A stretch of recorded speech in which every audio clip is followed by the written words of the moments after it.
लेकिन मैं क्यों कह रहा हूं कि हम सबको आज जो है, और खास करके दिल्ली के लोगों को, दिल्ली के सभी लोगों को और देश के लोगों को आखिर क्यों हरियाणा का आभार प्रकट करना चाहिए, वो मैं आपको बता रहा हूं। मैं इसलिए आपको ये कह रहा हूं हरियाणा के लोगों का आभार प्रकट करने के लिए, क्योंकि अगर ये चुनाव नतीजे नहीं आते तो देश और दिल्ली में क्या होता, उसकी कल्पना करके भी आप कांप जाएंगे।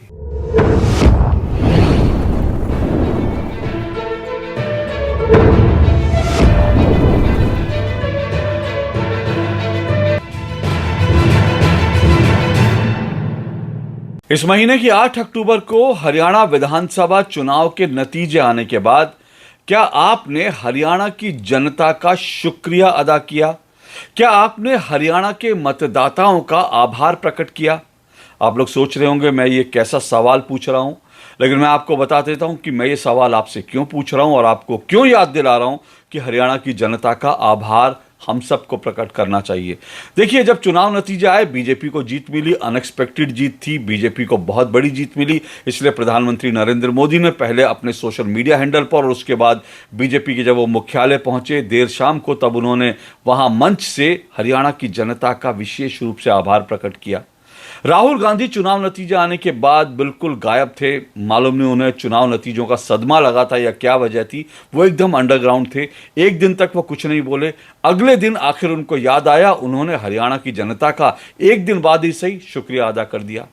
लेकिन क्या आपने हरियाणा की जनता का आभार प्रकट किया?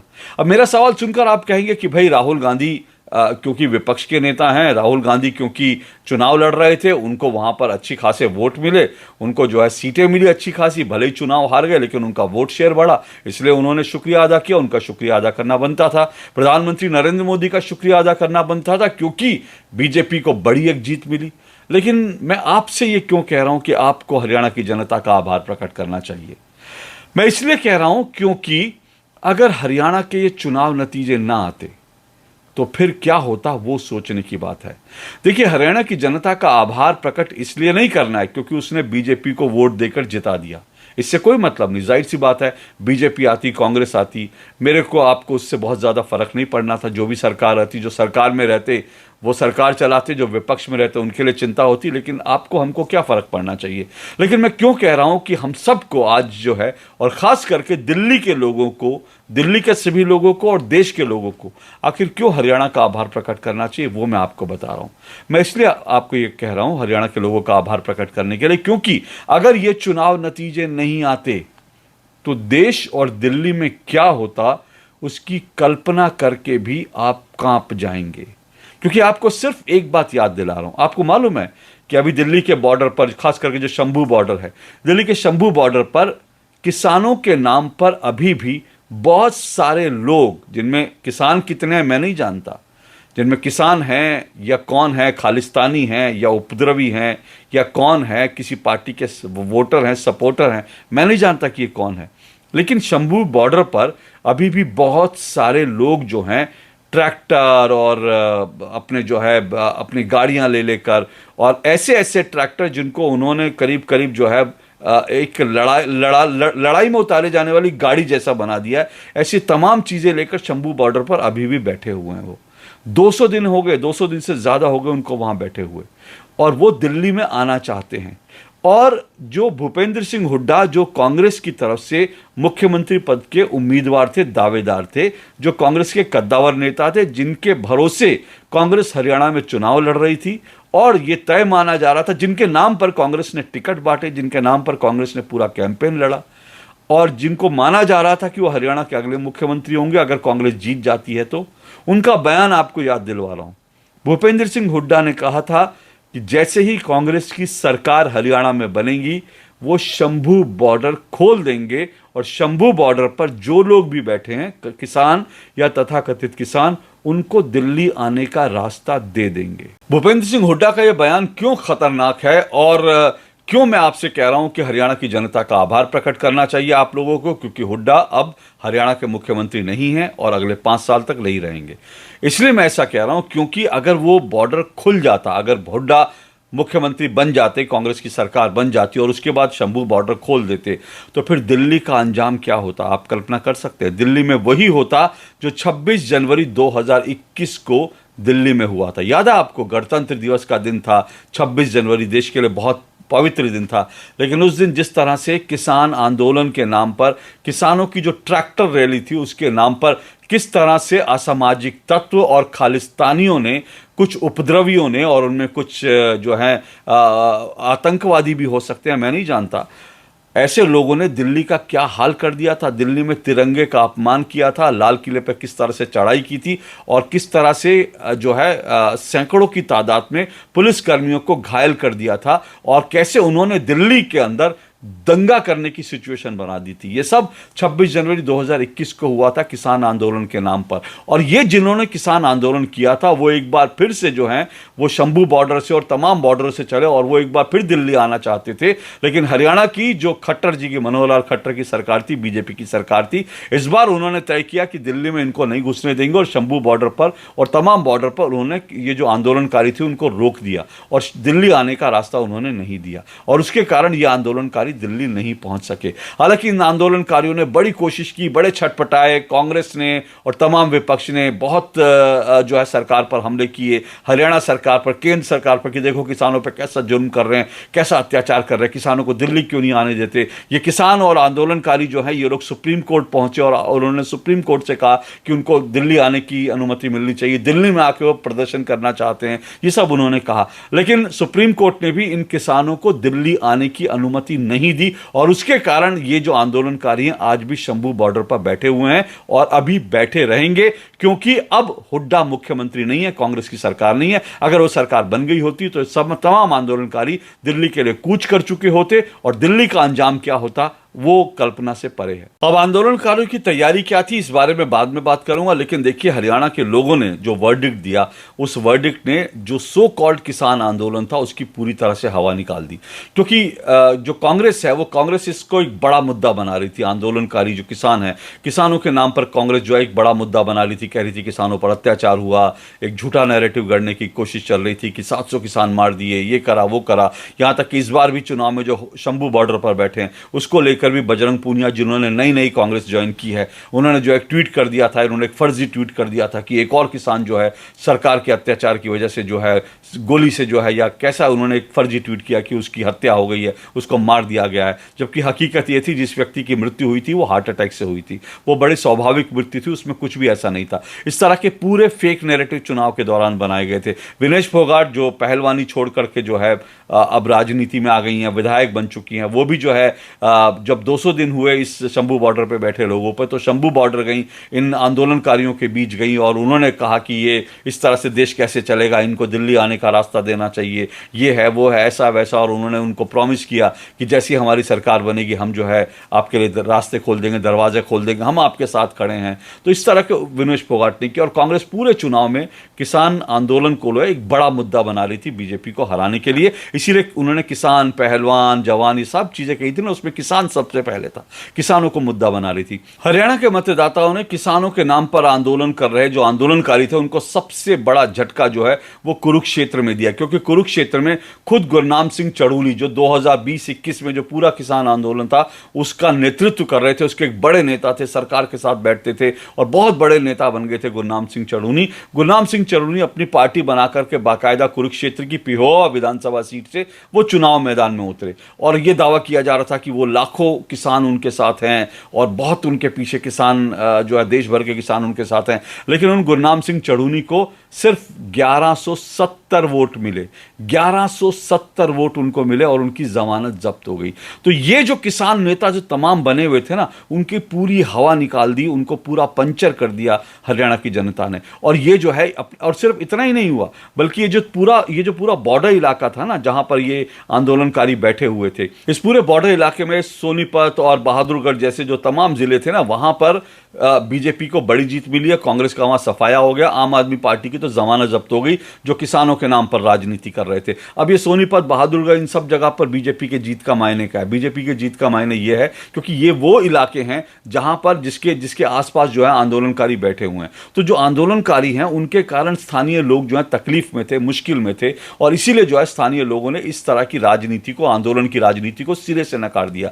और ये अब जो है इस नतीजे के बाद जो है जो आंदोलनकारी रही है वो ये दावा नहीं कर सकते कि उनकी हवा है और वो जो हैं वो वास्तव में बहुत बड़े किसानों का नेतृत्व कर रहे हैं, वो बड़ा उनका प्रतिनिधित्व कर रहे हैं और जो है उनका आंदोलन बहुत बड़ा, उनके सारे दावे की हवा निकल गई है। इससे पहले जो है आपको ये भी मैं आपको बता दूं, इससे पहले जो है राकेश टिकैत जो खुद भी एक बड़े किसान नेता बनते हैं, उन्होंने करोड़ों की संपत्ति जो है जुटा रखी है किसान आंदोलन के नाम पर, किसानों के नाम पर। वो राकेश टिकैत भी जब उत्तर प्रदेश में, पश्चिम उत्तर प्रदेश में 2 बार चुनाव लड़े, दोनों बार वो चुनाव हारे, एक बार तो उनकी बुरी तरह से जमानत जब्त हुई थी। तो इस बात को ये संकेत इस बात के, जितने बड़े बड़े जो किसान नेता बनते हैं ना, इनकी जमीन जो है, इनकी जमीन कुछ नहीं है। किसान इनको अपना नेता नहीं मानते, असली किसान नहीं मानते।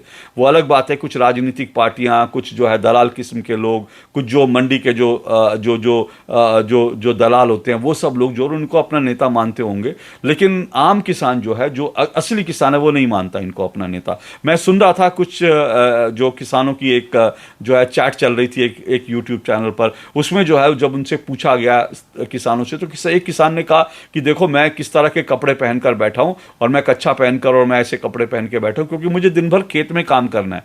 और जो असली किसान है वो खेत में काम कर रहा है, वो जो है 200 दिन तक, 300 दिन तक, साल साल तक जो है इनके आंदोलन में नहीं बैठा रह सकता। इनके आंदोलन में बैठेगा तो फिर वो किसान किस बात को, खेती कब करेगा। इस तरह के उन्होंने बयान दिया। और सिर्फ इतना ही उन्होंने, बल्कि ये भी थे, इन किसान जो थे, इन किसान भाइयों ने ये भी कहा कि राकेश टिकैत, गुरनाम सिंह चढ़ूनी और यशपाल मलिक, इन्होंने 3 नाम लिए। उन्होंने कहा इन 3 लोगों ने जो है अपनी राजनीति करने के चक्कर में ना जाने कितने लोगों को मरवा दिया। इन्होंने हरियाणा का, पंजाब का भाईचारा खत्म कर दिया और इन्होंने जो है लोगों के काम धंधे बंद कर दिए। लोग जो हैं यशपाल मलिक, गुरनाम सिंह चढ़ूनी, राकेश टिकैत को गालियां दे रहे हैं कि इन्होंने किस तरह का हाल किया। तो ये किसान नेता नहीं है और ना ही ये किसान आंदोलन था। इस बात से साबित हो गया, अगर किसानों का आंदोलन होता, जेन्युइन किसानों का आंदोलन होता, तो हरियाणा तो कृषि की भूमि है, वहां से क्यों नहीं ये लोग जीत गए। गुरनाम सिंह चढ़ूनी जीत जाते, वहां पे क्यों नहीं राकेश टिकैत और तमाम नेताओं ने जो है किसानों का हवाला देकर के ये कहा था कि बीजेपी को हराओ, बीजेपी को हराओ। लेकिन लोगों ने तो नहीं सुना। यहां तक कि कांग्रेस ने, जिस दिन चुनाव थे, कांग्रेस के कई सोशल मीडिया हैंडलर्स जो हैं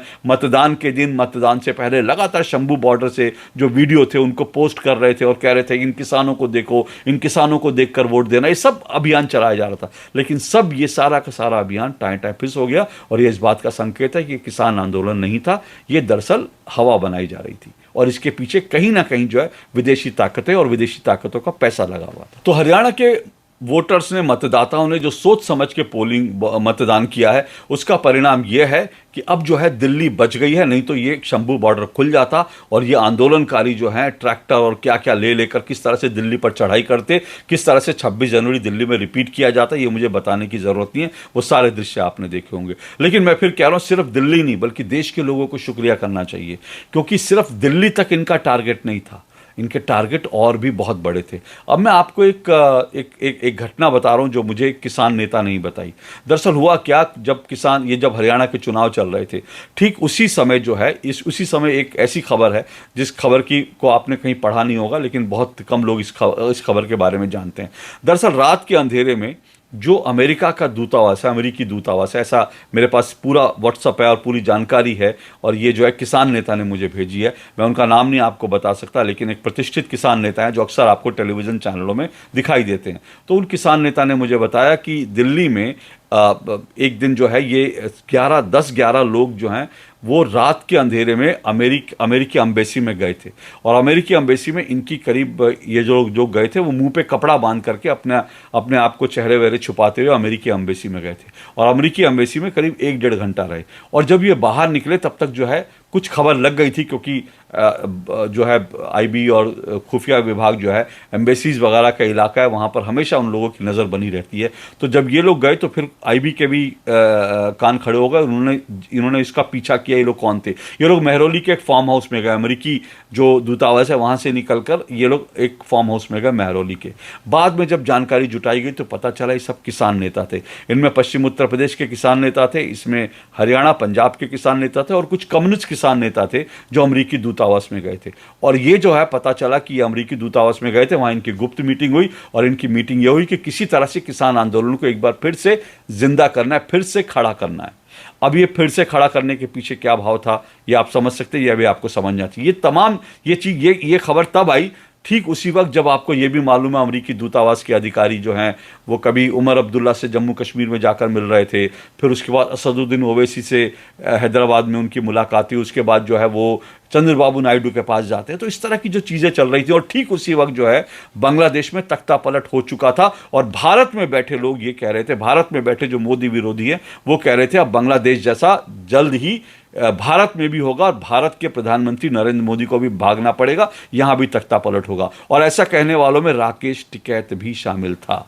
जी हाँ, उसने भी कहा था कि अब जो है किसान यहां पर भी यही रिपीट करेंगे और यहां भी मोदी भागता फिरेगा। ये सब बयान दिए गए थे। तो ये पूरी की पूरी जो साजिश है, जब इस चीज़ ये सब जब चीज़ें पता चली तो उसके बाद खबर ये भी है कि जो एनएसए हैं, राष्ट्रीय सुरक्षा सलाहकार हैं अजीत डोवाल ने बाकायदा अमेरिका को फ़ोन किया और कहा कि इस तरह की कोई भी अगर भारत की राजनीति में या भारत में अगर इस तरह की कोई भी चीज़ अंदरूनी मामलों में हस्तक्षेप करने की कोशिश हुई तो अच्छी बात नहीं होगी। इस तरह से जो अमेरिका को एक चेतावनी देनी पड़ी। ये खबर जो है मेरे पास पक्के सूत्रों से मिली खबर है, ये सब कुछ हुआ था। तो दरअसल ये सब कुछ क्या हो रहा था, इनकी तैयारी थी कि जैसे ही हरियाणा में जीतेंगे, क्योंकि 2024 के लोकसभा चुनाव जीतने के बाद जो है, जीतना तो नहीं कहना चाहिए, 2024 के लोकसभा चुनाव में नरेंद्र मोदी को बहुमत के आंकड़े से रोकने के बाद इनके हौसले बढ़े हुए हैं।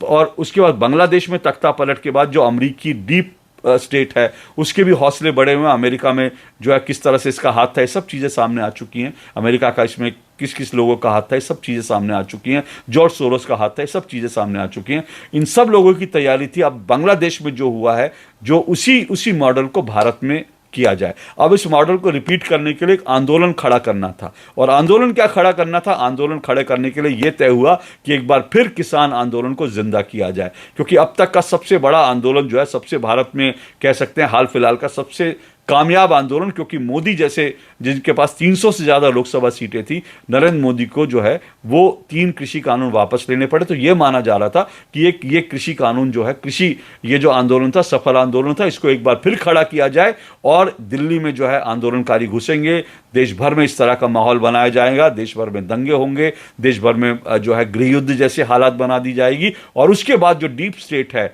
वो डीप स्टेट जो है वो अपना खेल करेगा और इस तरह से भारत में चुनी हुई सरकार को अपदस्थ करके सिचुएशन बना दी जाएगी। हरियाणा में अगर कांग्रेस जीत जाती तो ये पूरी की पूरी प्लानिंग थी, जैसा बताया जा रहा है। तो इसलिए मैं कह रहा हूं कि आपको, हम सबको, और ख़ास करके दिल्ली के लोगों को तो ज़रूर करना चाहिए, क्योंकि दिल्ली बच गई। और सिर्फ दिल्ली नहीं बची है, क्योंकि इनकी प्लानिंग दूर तक थी, पूरे देश में चुनी हुई सरकार को टॉपल करने की थी। इसलिए देश के लोगों को, देश के सभी नागरिकों को, देश के शांतिप्रिय नागरिकों को, लोकतंत्र में, संविधान में विश्वास करने वाले नागरिकों को और राष्ट्र से प्यार करने वाले भारतवासियों को हरियाणा का शुक्रिया करना चाहिए।